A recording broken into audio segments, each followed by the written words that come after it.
ఒకసారి ఇంట్లోకి వెళ్తే జరిగే పెద్ద మనిషి ఇల్లు మొత్తం ఖతం అయిపోయింది చూడండి, ఎంత ఘోరంగా ఉందో.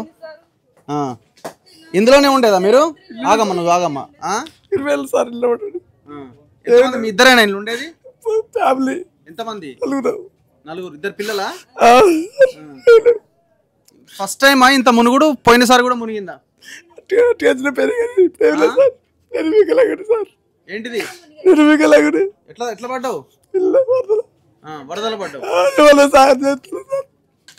మాకు ఎక్కువ రూపాయి కూడా సాయం చేయలే. ప్రభుత్వం నుండి కేసీఆర్ చేయలే, ఎవరు చేయలే. మా బతుకునే వాళ్ళు చూడాలి సార్. ఏం పని చేస్తారు మీరు? నేను కార్పెంటర్ పని చేస్తాను. కార్పెంటర్ పని. నైట్ అంతా ఎక్కడ ఉన్నారు? మొన్న రాత్రి రోడ్డు మీద ఉన్నారు సార్. రోడ్డు మీదనే ఉన్నారు. ఎవరు వచ్చి తీసుకుపోలేదా? ఎవరు తీసుకోవాలి సార్? ఎవరు తీసుకుపోతారు? ఎవరు పట్టించుకుంటారు సార్? మా బతుకులు మేమే ఇట్లా బతుకుతారు. అది హ్యాండిక్యాప్. మరి మీకు ఎందుకు ఈ పోయినసారి డబుల్ బెడ్రూమ్లు అన్నారు, ఇప్పుడు ఇందిరమ్మ ఇల్లు అంటున్నారు? ఏ ఇల్లు రాలేదా? ఏ రాదు సార్, అత్తగిట్టు ఉంటాం సార్. మా బతుకులు చూడు సార్, అంతా మొత్తం చూడండి సార్. సార్ చూడండి, మొత్తం ఇల్లంతా బురదతో నిండిపోయింది. చిన్న రేకుల గుడిసేసుకొని 4 రేకులు వేసుకొని పెట్టుకున్నారు ఇల్లు. ఇది మొత్తం ఆల్మోస్ట్ మునిగిపోయింది. మొత్తం బురద మాత్రమే ఇందులో మిగిలి ఉన్నది. ఇప్పుడు వీళ్ళు దీన్ని సెట్ చేసుకోవడానికి కూడా వీళ్ళకి అవకాశం లేదు. ఇప్పుడు ప్రభుత్వం ఇచ్చే ఒకవేళ 5-10 వేలు ఇచ్చినా కూడా దేనికి ఇది సరిపోదు. ఇది ఎన్నోసారి ఇది ఇట్లా మునుగుడు? నాలుగోసారి. ఇట్లా ఏం చేస్తా సార్? మమ్మల్ని పట్టించుకుని అదిలేడు. ఓట్లప్పుడు వస్తారు, ఎవరు మాకు రూపాయి ఇయ్యారు. మేము ఓట్లు వేస్తాం, మమ్మల్ని అది గరీబ్ ఎవరు పట్టించుకోరు సార్. పరిస్థితి ఎందుకంటే ఇప్పుడు 4-5 ఏళ్ల నుంచి ఎందుకు మునుగుతుంది అనేది మనం ఇక్కడ ఆలోచించాలి. వరంగల్ నగరంలో చెరువులని మొత్తం ఈ రాజకీయ నాయకులు దొంగలు మొత్తం లేపేసిరు. సరే, అక్కడ కొంతమంది పేద ప్రజల ఆ భూములు కొనుక్కున్నా ఆ అమ్మిన వాళ్ళంతా కూడా దొంగలే, లీడర్లే. మొత్తం వెంచర్లు చేసి అమ్మేసిరు. ఆ గోపాలపూర్ చెరువు అయితే మనం లాస్ట్ 1-2 ఇయర్స్ అక్కడ 2-3 సార్లు వీడియోలు చేయడం జరిగింది. మొత్తం ఆ చెరువుని కబ్జా పెట్టిరు. చెరువు లేకుండా చేసి పడేసారు ఒక రకంగా. దా కబ్జాకి నిదర్శనమే ఈ ముంపు. ఎంత ఘోరం చూడండి. ఇప్పుడు హైదరాబాద్ ఎట్లా అయితే మునుగుతున్నదో వరంగల్ కూడా సేమ్ యాజ్ ఇట్ ఈజ్ గా అట్లే మునుగుతున్నది. అదే వస్తున్నాడు, కెమెరా నడుస్తూనే ఉన్నది ఆల్రెడీ. బియ్యం గియ్యమమ్మా తడిచినాయి సార్, అన్ని తడిచినాయి, కొట్టుకపోయినాయి, అన్ని ఏమి లేకుంటున్నాయి సార్. మధ్యరాత్రి వచ్చినాయి. అసలు మధ్యరాత్రి ఎన్ని ఇస్తాం సామాన్ తెచ్చి అంత లేదు. ఇక పిల్లల కొడుకు కాలేజీ పోతాడు. నువ్వేం పని చేస్తావు అమ్మా? నేను కూలి పని ఆయన చేయి పని చేస్తలేదు. చేయి ఒక్కదాన్ని చేస్తే ఇబ్బంది గడుచుడు ఇంట్లో. సో ముఖ్యమంత్రి ఇక్కడికే వస్తున్నాడు రేవంత్ రెడ్డి గారు. ఇది నిర్లక్ష్యం కూడా ఇందులో ఉన్నది. ఏ మాట కామాట. అసలు ఆ వర్షము వస్తుందని తెలుసు, వర్షం వస్తే ఈ ప్రాంతాలు మునుగుతాయని తెలుసు. ఎందుకంటే 3-4 సంవత్సరాలుగా మునుగుతున్నాయి. తక్షణమే మరి గేట్లు ఓపెన్ చేసి ఆ నీటిని పంపించాలి అనే ఒక ప్రయత్నం ఎందుకు జరగలే? ఎందుకు డిలే జరిగింది? స్థానిక ఎమ్మెల్యే నాయని రాజేందర్ రెడ్డి ఏం చేసిండు? గత ప్రభుత్వాలు అంతే ఉన్నాయి, ఈ ప్రభుత్వాలు అంతే ఉన్నాయి. మొద్దు నిద్రలో ఉన్నారు వీళ్ళు. మొన్న ముఖ్యమంత్రి రావాల్సింది ఈ ప్రాంతానికి. ఇక్కడే ఒక వార్ రూమ్ ఏర్పాటు చేసి ఇక్కడ నుంచి రివ్యూ చేయాల్సిండే, కానీ ఆ ప్రయత్నం జరగలే. ఒకసారి పద.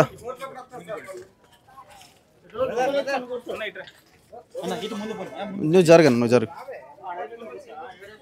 ఒక్కసారి ఇండ్లు చూడండి ఎంత ఘోరంగా తయారైనాయో. మొత్తం దాదాపు ఒక ఎన్ని గుడిసెలు ఉంటాయి అమ్మ? మొత్తం 50 ఉంటాయి. 50 గుడిసెల పరిస్థితి ఇదే. చూడండి ఒకసారి. కనీసం మనకు లోపలికి వెళ్ళడానికి కూడా అవకాశం లేదు. ఇంట్లో ఉన్న సామాన్ మొత్తం ఈ బురదలో నిండి కూరుకుపోయినాయి అన్నీ.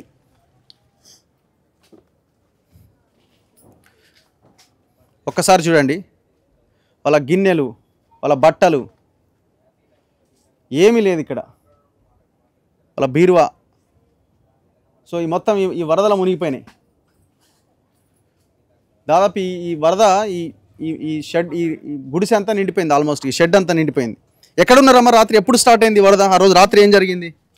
మేము హాస్పిటల్కి వెళ్ళినాము. నిన్న పొద్దున 6 గంటల వరకు వచ్చేసేవి వాటరు. మేము ఇంట్లోకి వచ్చే వరకు అటు వెళ్ళిపోయినవి. మేము వచ్చే వరకు మొత్తం నిండేసినవి సార్. పిల్లల సర్టిఫికెట్లు ఇట్లా బుక్స్ అన్ని ఇళ్ళనే ఉన్నవి. వాళ్ళు ఇంటర్ డిగ్రీ వాళ్ళ సర్టిఫికెట్లు మొత్తం పోయినవి, ఏం లేవు.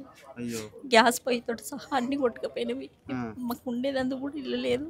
మా సారు వదిలిపెట్టి వెళ్ళిండు. 2 పిల్లల్ని, చిన్న పిల్లల్ని పట్టుకొని నేను ఇంత చేసుకున్నాను. అప్పటి నుండి ఇప్పటి వరకు కష్టపడుకుంటేనే చేసుకుంటున్నాను. నేను ఇళ్లలో పని చేసుకుంటాను. ఇప్పుడు కొనుక్కుందామన్నా కూడా ఒక రూపాయి కూడా లేదు. నాకు ఒక అమ్మ ఒకతే, అన్నదమ్ములు ఎవ్వరు లేరు. అక్క చెల్లెళ్ళు ఇద్దరు, వాళ్ళంత మాత్రమే. ఎవరి దగ్గరికి పోయి సాయం అడిగేదాన్ని కాదు. బియ్యంతో సహా అన్ని కొట్టుకుపోయినాయి. అంతకుముందు 40,000 కొట్టుకుపోయినాయి, 1/2 బంగారం కొట్టుకుపోయింది. అయినా నేను ఎవరిని ఏమీ అడగలేదు. అడిగిన మాకు ఎవరు ఏం సాయం చేయలేదు. ఇప్పటి వరకు కూడా ఎవరు ఏమీ ఇవ్వలేదు మాకు. ఇల్లుకి అప్లై చేసుకున్నావా మనం ఇంతకు ముందు? చేసినాం కానీ ఇప్పటి వరకు రాలేదు సార్. ఎప్పుడు వేసిరమ్మా ఈ గుడిసె? ఎప్పుడు వేసుకున్నారు మీరు? మేము 2011 వేసుకున్నారు. అప్పటి నుంచి 2011 నుంచి ఇప్పటిదాకా ఎన్నిసార్లు మునిగింది? ఒక 5-6 సార్లు మునిగింది. ఇదే పరిస్థితి ఇంకా ఘోరంగా ఉందా ఇప్పుడు? ఇదే పరిస్థితి. ఇప్పుడు కొంచెం ఎక్కువ వచ్చేసింది. అప్పుడు కొంచెం సామాన్ తీసుకోగలిగినాము, ఇప్పుడు సామాన్ మొత్తం తీసుకోలేకపోయాము. ఏం చదువుతున్నారమ్మా పిల్లలు? పాప డిగ్రీ ఫైనల్ ఇయర్, బాబు డిగ్రీ ఫస్ట్ ఇయర్. మరి పిల్లలు ఎక్కడ ఉన్నారు? వేరేగా మా అక్కయ్య వాళ్ళ ఇంటి దగ్గర వదిలేసి వచ్చిన. వాళ్ళకి ఫీవర్ వచ్చింది, అక్కడ వదిలేసి వచ్చిన ఇద్దరికి. ఇప్పుడు ఎట్లా దీన్ని ఎట్లా రెడీ చేసుకుంటాం మళ్ళీ ఇల్లు? పొల్యూషన్ లో కూడా లేను సార్. నాకు ఇప్పుడు ఫీవర్ తోటే ఉన్నాను. నాకు కళ్ళు తిరుగుతున్నాయి, అందుకని హాస్పిటల్ నుండే వచ్చేసాను నేను ఇక్కడికి. ఇప్పుడు ఏది ముట్టుకుందామన్నా ముట్టుకునే పొజిషన్ లో లేను. లేదు సార్. నాకు రాత్రి ఎక్కడ పడుకున్నారమ్మా మీరు అందరూ? అక్కయ్య వాళ్ళ ఇంటి దగ్గర. అంతే. ఎవరన్నా వచ్చిరా? ఎవరన్నా వచ్చి ఎట్లున్నారు ఏంటి అని అడిగిన వాళ్ళు ఉన్నారా? సంపద అన్నయ్య వాళ్ళు వచ్చిండ్రు. ఇప్పుడు వాళ్ళే అడిగారు, విలేకరు వాళ్ళు వచ్చారు, అడిగారు. మరి ఈ అక్కయ్య వాళ్ళ ఇంటికి వెళ్ళాల్సిన పరిస్థితి అంటే వీళ్ళేమి ఏర్పాట్లు చేయలేదా?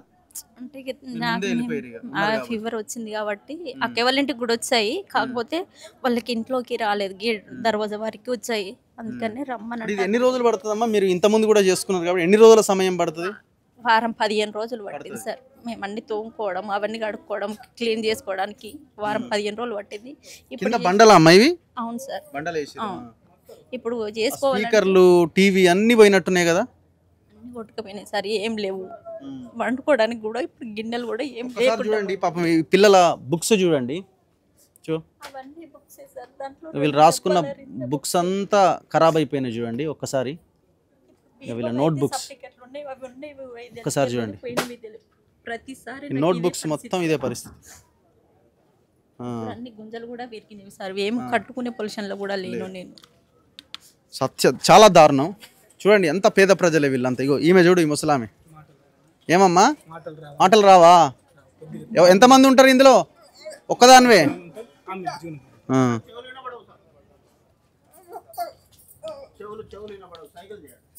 చిన్నగా చిన్నగా చిన్నగా. ఈ ఇంట్లో ఎట్లుంటున్నావు అమ్మా ఒక్కదానివి?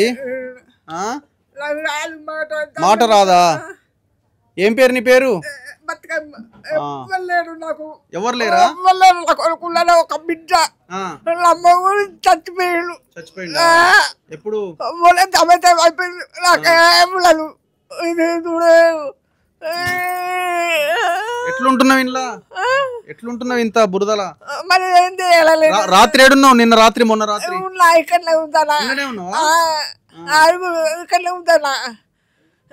తిన్నవా? మరి భోజనం పెట్టిరా? అయిపోయింది మొత్తం. మొత్తం పూలు వెళ్ళాయి, అల్లి వెళ్ళగా అల్లి కలైపోయింది. అత్తల దగ్గర చేస్తుంటే ఏం పని చేస్తావు నువ్వు? ఏం పని చేస్తావు? ఏం పని చేస్తావు? ఇళ్ళ పని చేస్తుంటా. ఇళ్ళ పని చేస్తుంటా. చూడగా మొత్తం ఎవరు నాకు చల్లం పెద్ద కాలు మొక్కుతా. ఎక్కడ ఉందా? నాకు ఇల్లు లేదు, జాగలేదా, ఏమి లేదు, నాకు పువ్వు లేదు. ఒకసారి అమాయకమైన పేద ప్రజలు వీళ్ళంతా. పూట కూడా గడవలేని ప్రజలు. ఒక పూట తిని ఒక పూట తినని పరిస్థితి. ఎట్లుంటారు చూడండి ఇళ్లలో. చిన్న చిన్న గుడిసెలు, కనీసం మనం 2 మనుషులు పడుకోలేనటువంటి గుడిసెలు ఇవన్నీ. ఇప్పుడు పాలకులు ఏం చేయాలా? ఇంత దారుణంగా వీళ్ళు ఎందుకు బతుకుతున్నారని చెప్పి వీళ్ళు ఒక రివ్యూలు చేసి వీళ్ళ దగ్గరికి వచ్చి మాట్లాడి వీళ్ళకు ఇండ్లు ఇవ్వాలన్న కనీసం ఆలోచన కూడా ఉండాలి కదా. ఇప్పుడు వీళ్ళు ప్రజలు ఇంకా ఎందుకు ఇక్కడ ఉంటారండి? వీళ్ళు ఆల్రెడీ పునరావాస కేంద్రాలకు తీసుకెళ్ళి వాళ్ళు అక్కడ పెట్టి ఇదంతా సెట్ అయిన తర్వాత ఇక్కడికి తీసుకురావాలి కదా. కనీసం ఆ ప్రయత్నం కూడా ప్రభుత్వాలు చేయలేవా? తీరిగ్గా 2 రోజుల తర్వాత వస్తున్నాడు ముఖ్యమంత్రి. ఏరియల్ సర్వే నిన్న మొన్న చేసి ఉండాల్సి ఉండే కదా. మొన్న వచ్చినది వరదలు, నిన్న చేయాల్సి ఉండే ఏరియల్ సర్వే. అసలు ఈ ప్రజలు ఒక్క రూపాయి ఏమన్నా ఇచ్చిరా మీకు? ఒక్క రూపాయి లేదు, ఏం లేదు.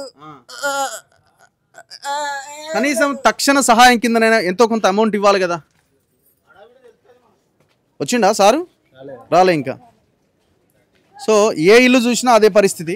చూడండి, కడుక్కున్నారా అమ్మ మీరు? కడిగిరు.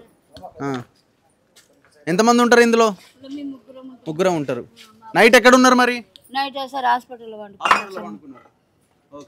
అన్ని కొట్టుకుపోయినాయి సార్. ఏం చేసేది లేదు, ఏం చూసేది లేదు. ఎన్నోసారి అమ్మేది ఇట్లా? 4-5 సార్లు అవుతుంది సార్ వచ్చి సార్. ఇట్లానే ఉంటుంది. ఈసారి ఇంకెక్కువ ఉన్నది. పైతే ఈసారి అన్ని కొట్టుకోపోతాయి. కొంత నన్ను ఇది చేసే కానీ ఇప్పుడు సట్న వచ్చేసరికి ఏం చదవలేదు అసలు. సో ఈ ప్రధాన కాలువ ఇది ఏంది? నాలానా? ఇది ఏందన్నా? నాలా.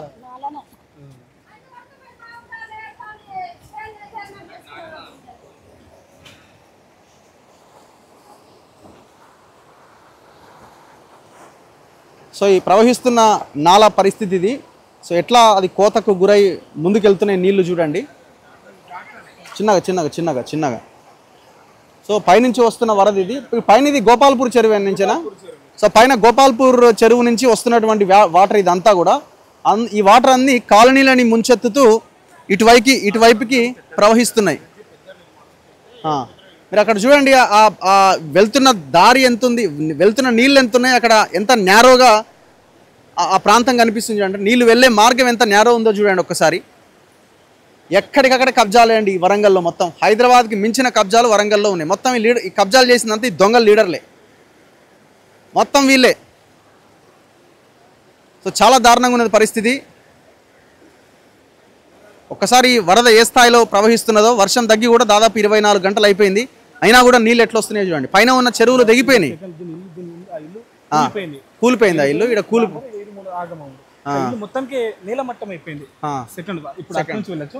ఇప్పుడు కనబడుతుంది ఇల్లు, అది మొత్తం మొత్తం ఇట్లా ఎన్ని గుడిసెలు? ఇప్పుడు మొత్తం అక్కడ 64 గుడిసెలు, 65, 66 గుడిసెలు. ఇప్పుడు ఇది ఏ నగర్? ఇది engineers colony, Sammayya Nagar, Ambedkar Nagar area ఇదేనా?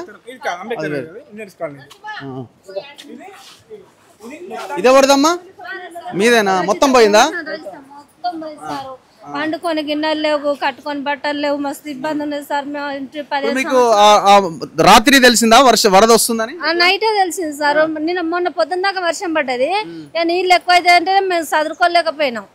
నైట్ మధ్యరాత్రి నీళ్ళు వర్షం బాగా వచ్చింది, మేము పోయి రోడ్ ఎక్కినాం, అన్ని కొట్టుకుపోయినాయి సార్. ఎవరైనా వచ్చి చెప్పిరా వరద వస్తుందమ్మా, మీ ప్రాణాలకు ప్రమాదం ఉంది, మీరు ఇక్కడ నుంచి వెళ్ళిపోవాలని కనీసం ఎవరైనా ఇన్ఫర్మేషన్ ఇచ్చారు? మా దగ్గరికి ఇవ్వాలి, మేమే వర్ధం చూసుకుంటుంటాం. మా అబ్బు జగన్ వర్ధం చూసుకుంటుంటాం సార్. మాకు ఎవరు చెప్పారు, నిర్దభం మేము. ఎప్పుడు నీళ్ళు వస్తాయా అని మేము చూసుకుంటూనే ఉంటాం. అవతల పడ్డాం మేము. ఒక పానాలు మాత్రం కాపాడుకున్నాం, అన్ని పోయినాయి. ఇప్పుడు వర్షం బాగా వస్తుంటే మీకు భయం కాదా ఇలా పండుకుంటే? భయం అయితే సార్ మాకు ఎక్కడ ఆధారు లేదు. ఇక తప్ప కిరాయిలు కట్టలేము. ఈ పూట కూలి చేసుకుంటే తిన్నట్టు లేకుంటే లేదు మా బతుకులు. అది మా పరిస్థితి అది సార్. మేము ఈయనే ఉంటాం. ఎంత కష్టం. ఇక్కడ నుంచి వెళ్ళిపోయారా? తెల్లారి వెళ్ళిపోయారు? ఆనే ఉన్నాయి, రోడ్ మీదనే ఉన్నాం సార్. మేము ఎక్కడికి పోలేం. మేము రోడ్ ఎక్కినాం. మేము ఎక్కడ పార్టీ ఆఫీస్ ఉంటది, ఆఫీసులో ఉంటాం సార్. మేము అందరం కుటుంబాలు అందరం ఒక ఆఫీసులో ఉంటాం. సమ్మర్లు అన్ని పోతే ఉంటుంటాయి. ఇక ఒక పానాలు మాత్రం కాపాడుకుంటాం. మా పిల్లలే, మా భర్త కష్టపడి కొనుక్కునే అన్ని పోతాయి సార్. తినడానికి ఒక గిన్నె ఉండేది, పల్లె ఉండేది, వండుకొని ఒక పొయ్యి కూడా ఉండేది, బియ్యం కూడా ఉండేది, కట్టుకొని బట్ట కూడా ఉండేది. మా పరిస్థితి ఇవన్నీ పోయినాయి. బియ్యం అన్ని పోయినాయి. బియ్యం బియ్యం పోయినాయి, అన్ని పోయినాయి, మొత్తం పోయినాయి. బోళ్ళు బొచ్చలని ఒక డ్రమ్మును కూలర్ అక్కడ దొరికితే తీసుకొచ్చుకొని పొద్దున్న సాఫ్ చేసుకున్నాం సారు. మళ్ళీ మేము ఉండాలంటే మాకు ఎక్కడ ఆధారు లేదు, మాకు కిరాయిలు లేవు, ఇండ్లు లేవు. ఇప్పుడు సాయంత్రం వండుకోవాలని ఇన్నే సార్. మా బతుకు మస్తు పరిస్థితి మంచిగా లేదు. నాకు ఇద్దరు కొడుకులు, నాకు కొడుకు కట్టిస్తలేరు ఇల్లు. మీరు ఎప్పటి నుంచి గవర్నమెంట్ మమ్మల్ని పట్టించుకుంటే సార్, మమ్మల్ని ఎవరు పట్టించుకుంటలేదు సారు. మాకు ఈ రేవంత్ రెడ్డి సార్ అన్న మమ్మల్ని పట్టించుకొని మాకు ఇంత ఇంద్రం ఇల్లు ఇచ్చి, మాకు ఇంత పట్టు ఇచ్చి సైడ్ వాళ్ళు కడితే మేము ఆయన కోరుకున్నది ఇది ఒక్కటే సార్. మాకు ఇంతకు ముందు ఎవరైనా లీడర్లు మీ దగ్గరికి వచ్చారు? ఏం చేయలేదు. ఎవరెవరు వచ్చి మాటలు ఇచ్చిపోయారు? ఎవరు రాలేదు సార్. ఓట్లు అప్పుడు వస్తారు, మాతో ఓట్లు వేయించుకుంటారు, పోతారు సార్. మమ్మల్ని ఎవరు పట్టించుకోరు. మేము 15 సంవత్సరాలు ఇక్కడ ఉండబట్టి 5 సంవత్సరాల కానించి నీళ్ళు వస్తానే సార్. మమ్మల్ని ఎవరు పట్టించుకున్న వాళ్ళు లేరు. ఇట్లా వస్తాను అట్లా పోతాను. ఇప్పుడు ఈ గవర్నమెంట్ వచ్చిన కానించి మాకు ఇంత అన్నం పెడతాను. 3 రోజుల కానించి అన్నం మాత్రం పెడతాను, తింటాను, అన్నం పెడతాను. ఇప్పుడు రేవంత్ రెడ్డి వస్తానంటే మాకు అదే సంతోషం సార్. మాకు ఆ సార్ మాకు సైడ్ కాలువ కట్టించి, మాకు ఇల్లు పట్టించి, మాకు ఇంద్రమ్మ ఇల్లు కట్టిస్తే మాకు అది ఒక్క కోరిక చాలు మాకు సారు. మా పరిస్థితి ఘోరంగా ఉన్నది సార్. సో ఇది అత్యంత దారుణమైన పరిస్థితి. అన్నింటికి ఒకటే కారణం, ఇప్పుడు రిటైనింగ్ వాళ్ళు కడితే సరిపోతుందని వీళ్ళు అనుకుంటున్నారు. అది ఒకటి కడితే సరిపోదు, పైన ఉన్న కబ్జాలన్నీ తీసేస్తే తప్ప ఈ సమస్యకి పరిష్కారం దొరకదు. ఎందుకంటే టోటల్ చెరువులన్నీ కబ్జా పెట్టారు. ఏం పెద్ద మనిషి, ఏం పేరు? రాయమల్లు. ఇది వరంగలేనా మీది? కొల్లూరు చచ్చి ఎప్పటి నుంచి ఉంటున్నారు ఈడ? 16 ఏళ్ళు అవుతుంది. ఏముంది ఈడ? మొత్తం అన్ని పోయినాయా?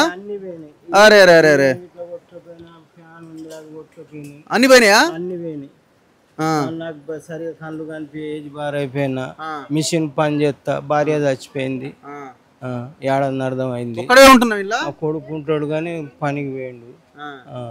వీడు సమగ్ర ఈ సర్వే కూడా చేసిరు చూడండి వీళ్ళు. మరి ఇది ఇల్లుగా వీళ్ళు చూసినప్పుడు మరి వీళ్ళకి ఇల్లు కట్టియాలి కదా. సర్వే చేసిరు కదా వచ్చి, ఏం లేదు, నేను కూడా పని చేయలేను. మరి ఎట్లా ఇప్పుడు ఇది ఎట్లా సెట్ చేసుకుంటాం మళ్ళీ? మీ దయ మీరు ఏమని ఇప్పిస్తే ఏమన్నా ఇది ఇక మా ఇక శాత కాకుండా ఇది చేద్దామంటే ఇప్పుడు పైసలు కావాలి. ఏం లేదు, నేను కూడా వండుకొని తింటావా? నేనే అనుకుని తింటా, నాకు వంట వస్తుంది. టైలర్ పని చేసేది. టైలర్ ఇప్పుడు ఏది లేదు, సరిగా నజర్ ఇయ్యక ఇక మావాడు ఏమన్నా తెస్తే తెచ్చుకొని తింటాడు. కొడుకున్నాడా? కొడుకున్నాడు. కొడుకు ఏం చేస్తాడు? సెల్ షాప్ లో చేస్తాడు. ఆయన కూడా ఇన్నే ఉంటాడు? ఉంటాడు. అయితే వేరే పనికి పోతాడు, వస్తాడు. ఇప్పుడు వరద ఎప్పుడు వచ్చిందని తెలిసింది నీకు? తెల్లారంగా అత్తానే ఫుల్ అత్త అంటే ఇక మేము ఇంట్లోకి వస్తున్నాయా? వచ్చే వరకు మేము వెళ్ళిపోయాను. ఇక మరి దానివల్ల ఎటు శాత కాకుండా దానివల్ల సామాన్ ఏం తీసుకుపోనీకి రాలే. నీళ్ళు మొత్తం అక్కడ రాక వచ్చినాయి. ఇక ఇటు మొత్తం కొట్టుకుపోయినాయి, మొత్తం వరకు ఎటు దొయ్యలే, ఇక అటు మీదకి ఎక్కినాం. సో ఇది అత్యంత భయంకరమైన సిచ్యువేషన్. ఇది ఈ ప్రజలని ప్రభుత్వాలు ఆదుకోవాలి, కానీ మాటలు చెప్పడం వరకే ఉన్నాయి. ఇవాళ ముఖ్యమంత్రి రేవంత్ రెడ్డి కూడా, గతంలో కేసీఆర్ కూడా ఇట్లనే వచ్చి ఏదో ఒకటి చెప్పి వెళ్ళిపోయిన పరిస్థితి. మీరు వచ్చి కూడా దాదాపు 22 నెలలు అవుతున్నది. మరి వరంగల్ నగరంలో ఏ పొలిటికల్ అంశం విషయంలో అయినా, ఏదైనా ఒక టెండర్ విషయంలో అయినా, కాంట్రాక్ట్ విషయంలో అయినా, ఇంకో దాని విషయంలో అయినా గల్లాలు పట్టుకుని రాజకీయ నాయకులు, ముఖ్యంగా ఈ వరంగల్ జిల్లా నాయకులు, మరి పేద ప్రజల విషయంలో మీకంటే నేనే బాగా చేసినాను గల్లాలు ఎందుకు పట్టుకొని పనిచేస్తలేరు?